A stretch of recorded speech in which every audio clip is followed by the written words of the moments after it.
Here's tint.com, T-Y-N-T, from our friends at 33 Across.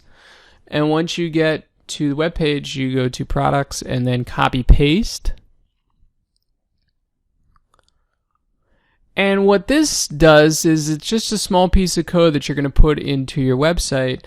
What happens is that when anybody copies and pastes something from your posts, it's automatically going to create a link wherever they post that or whatever they paste that material. So as you can see, you get a link there right underneath whatever they pasted. Red circle not included. So when you get to the site here, you click Get Copy Paste. And then you create an account.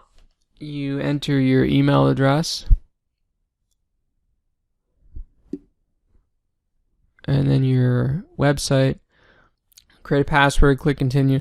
By the way, Inbox is an email management software run by a friend of a friend. So if you need email management, Inbox. So once here, you'll see in green, you'll get the code, the small piece of code you put in your site. If you have a WordPress blog, and that's basically what all this course is based around, you can choose whether you use WordPress.com or a third-party host. And they'll give you directions on how to insert the little piece of code into the website. I'm going to walk you through the process right now, so it'll be even easier in case you're a little bit worried about where to put it. So you just copy the code there, and there's actually a plugin that makes this really easy. So you go over to your plugins, you click Add New, and then type in Tint, T-Y-N-T, and hit Enter. It'll be the first option here. You click Install Now, click OK.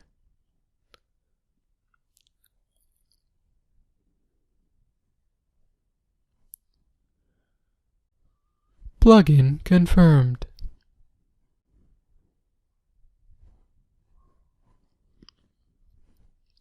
You scroll down, you'll see it there, Easy Tint. You scroll back up, and in the Settings menu, you go down to Easy Tint. Click that.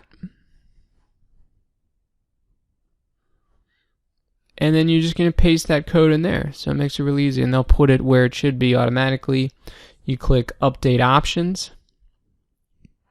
So we've already created a free account, as you can see down here in the 4 steps.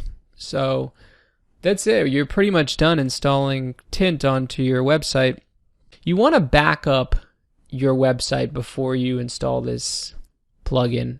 So Back WP Up was a plugin we talked about in the web page analysis section. So be sure to do that so Tint doesn't destroy your website.